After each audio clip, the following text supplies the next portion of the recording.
Hi boys and girls, welcome back to Penny's Reading Nook. I'm glad you're with us today. Today I have a very special book. It's called Gingerbread Baby. It is written and illustrated by Jan Brett. Jan Brett is probably my favorite author and illustrator for children's books. And while I'm reading this, if you pay attention to some of the pages, there'll be little pictures over on the side of the book, and it kind of gives you little sneak peeks at what might happen next in the story. So I enjoy this book, and I hope you do too. It's called Gingerbread Baby. There we go. Oh, it's always pretty pictures. Gingerbread Baby by Jan Brett. It was cold outside. It was warm inside. Kind of like today. A fine day for gingerbread, Maddie thought. Maddie's mother put the big blue bowl on the table and lit the stove. Maddie took down a worn-looking cookbook with old-fashioned writing on the cover. He opened it up to the page that said, Gingerbread Boy. They measured and mixed. Maddie rolled the dough into the shape of a gingerbread boy, and they popped him in the oven. Bake a full 8 minutes. No more, no less. Do not peek, the recipe read. Maddie listened to the clock. Tick, tock, tick. 1 minute, 2 minutes, 3, 4, 5. Maddie couldn't wait any longer. He opened the oven door to take a peek. Instead of a gingerbread boy, out jumped a gingerbread baby. He pranced around the big blue bowl. I am the gingerbread baby, fresh from the pan. If you want me, catch me if you can. Maddie's mother reached for the gingerbread baby to put him back into the oven, but he ran all around the kitchen. The door opened and in came Maddie's father. What's that delicious smell? He asked, as the gingerbread baby tumbled through his legs and outside into the yard. He ran by the tabby cat. She twitched her tail and sprang at him. They rumbled and tumbled, but the gingerbread baby came out on top. He ran toward the garden wall. The dog caught a whiff of tasty ginger and sniffed along behind him. But the gingerbread baby was halfway up when the dog caught up. He barked and barked as the gingerbread baby climbed over the wall. Maddie was still inside. He heard his mother and father yelling. He heard a cat meowing and a dog barking. And he heard the gingerbread baby shouting, "Catch me if you can!" Maddie opened up the worn-looking cookbook for the second time. Meanwhile, the gingerbread baby wheeled on down the path and into the barn.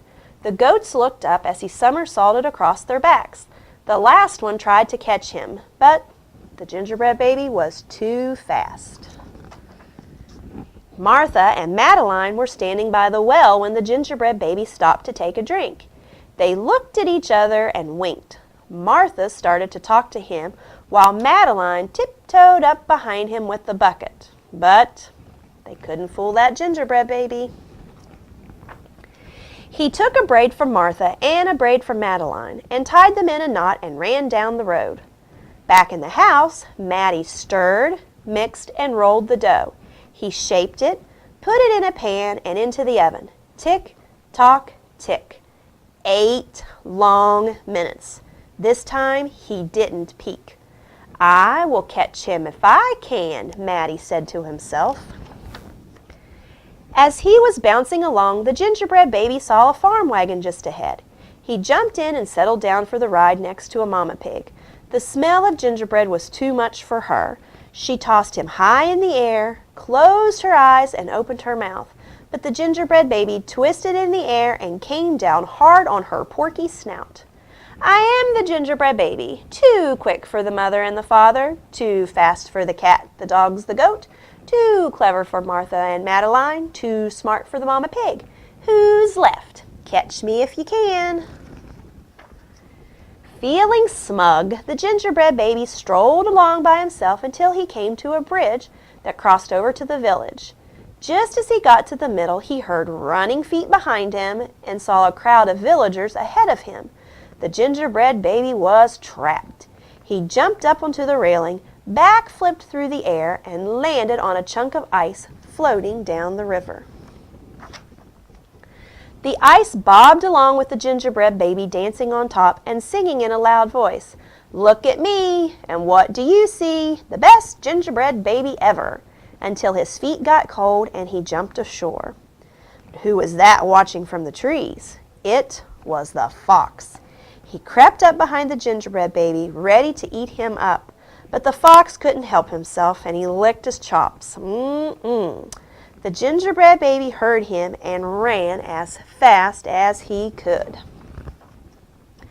Just when the fox was catching up, the gingerbread baby saw the milk and cheese man with his can of milk.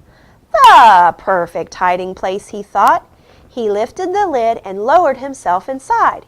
He was so pleased that he sang at the top of his gingerbread voice, "Ha ha, hee hee, you'll never find me. I'm the gingerbread baby, catch me if you can." The milk and cheese man heard the gingerbread baby's voice. "Who is meddling with my milk?" he shouted, and lifted the lid. But the gingerbread baby was ready. He jumped up and tweaked his nose.